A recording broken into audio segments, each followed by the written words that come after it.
Hello everyone, good morning. আজকে ভাজা অনেক রকমের করব। 3 রকমের ভাজা করব। একটা মেয়েকে সকালবেলা খাওয়ানোর জন্য, আর বাকি দুটো লাঞ্চের জন্য। তো এটা আমি আলুটা গ্রেট করে নিয়েছিলাম। এখানে দুটো আলু আছে, ওই গ্রেটারে গ্রেট করে নিয়ে একটু চালের গুঁড়ো আর একটু পেঁয়াজ অ্যাড করেছি, নুন অ্যাড করেছি। এটা এখন একটা ছোট ছোট ফ্রিটার্স হ্যাশ ব্রাউন টাইপের আমি ভেজে নেব। এটা আমার মেয়ে খুব ভালোবাসে খেতে। এটা মানে জাস্ট আমি নিজে থেকেই একটা রেসিপি তৈরি করলাম। মানে এটা কোনো একটা স্পেসিফিক ডিশ নয়, জাস্ট আমার মাথা থেকেই আমি এটা করেছি। আগের থেকেই করে আসি, মানে যেদিন থেকে আমার মেয়ে মানে একটু পছন্দ করে ফ্রাইড জিনিস একটু খাওয়া, আর এইসব সকালবেলা বায়না করে, তো এই সব করে দিলে ও বেশ ভালো খায় আর কি। তো এটা বেশ লাল লাল করে ভাজতে হবে।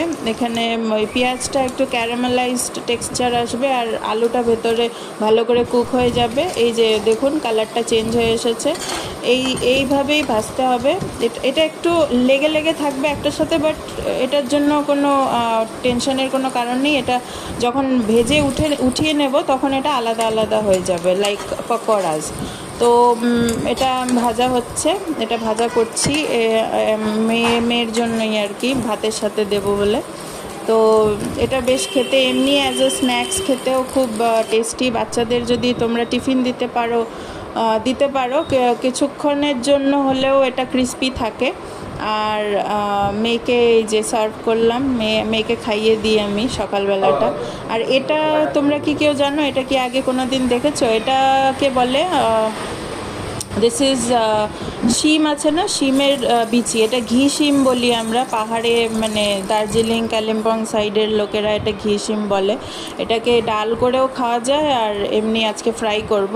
আর এই দেখো কাতলা মাছ নিয়ে এসেছে, এটাকে আমি নুন হলুদ দিয়ে মাখিয়ে রেখেছি, তারপর মানে একটু তেলে ভালো করে লাল লাল করে ভেজে নেব। এটা আমাদের সবার ফেভারিট কাতলা মাছ ভাজা। সকালবেলাটা একটু রাইসটাই আমাদের খাওয়া হয়, কেননা আগে থেকেই এটা অভ্যেস চলে আসছে। সবাই কাজে বেরিয়ে যায়, তো একটু পেট ভরার মতো কিছু না খেলে মানে হয় না। তো মাছ ভাজাটার সাথে ভাত আর আমাদের ওই ঘি শিম ভাজাটা, ওটা আজকে হবে। আর আমার এদিকে শাশুড়ি একটু বরলি মাছ আছে, ফ্রেশ রিভার ওয়াটার ফিশ, এটা আমাদের গাজলডোবায় খুব পাওয়া যায়। এই ফিশটা এখানকার নর্থ বেঙ্গলেই খুব ফেমাস ফিশ, এটা বরলি বলে। ওই বরলি মাছের একটা হালকা ঝোল করবে, সেটা আমরা ওই খাবো আর কি।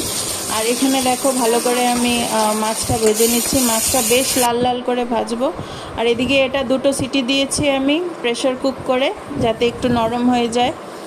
সবগুলোর খোসা ছাড়াতে পারিনি, এটা খোসা শুদ্ধও খাওয়া যায়, খোসার মধ্যেও অনেক রকমের ভাইটামিনস মিনারেলস আছে। তো দেখো ওটা ঘি শিমের বীজটা আমি ভাজার জন্য একটা ফ্ল্যাট কড়াই নিয়ে নিয়েছি, প্যান নিয়ে নিয়েছি, ওটার উপরে আমি সাদা তেল দিলাম।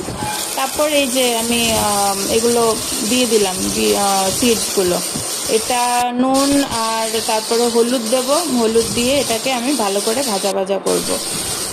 ভাজাটা বেশ ভালো করে করতে হবে, কেননা এটা যদি একটু কটকটা শক্ত থাকে তাহলে খেতে ভালো লাগবে না। আর আমার মেয়ে যেহেতু এটা ভালোবাসে, একটু নরম নরমই ভালোবাসে, তো এটা একটু ভালো করে কুক করে নিতে হবে। নাহলে বাচ্চাদের বিশেষ করে এইসব খাবার দাবার যদি ভালো করে কুক না হয় খুব প্রবলেম হয়ে যায়। আর এদিকে মাছ ভাজাটাও হয়ে গেছে, মাছ ভাজাটা আমি ভালো ক্রিস্পি করে ভেজেছি। এটা মুচমুচে খেতেই বেশি ভালো লাগে। আর এই দেখো ঘি শিমগুলো ভাজা হচ্ছে, বেশ লাল লাল হয়ে এসছে। এটা ভালো করে কুক করে নিয়ে সার্ভ করব। আর এটাতে একটা জিনিস আমি একটু পরে অ্যাড করব, সেটা হচ্ছে পেঁয়াজ কুচি। এটা একটু পর দিক দিয়ে অ্যাড করলে কি পেঁয়াজের ক্রাঞ্চিনেসটা থাকে।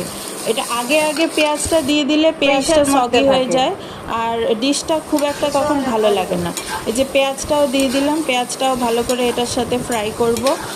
পেঁয়াজের ক্রিস্পিনেসটা থাকার জন্য পেঁয়াজটা একটু লাস্টের দিকে দিলাম।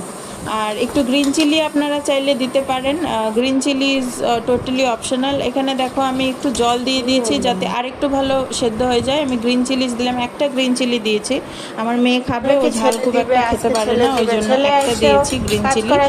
আর এটা ভালো করে আমি বয়েল করে নিচ্ছি। এই যে দেখো এটা তৈরি হয়ে গেছে। আর আজকের আমার ভিডিওটা এই পর্যন্তই। লাইক করে দিও, কমেন্ট করে দিও আর সাবস্ক্রাইব করে দিও। Bye bye.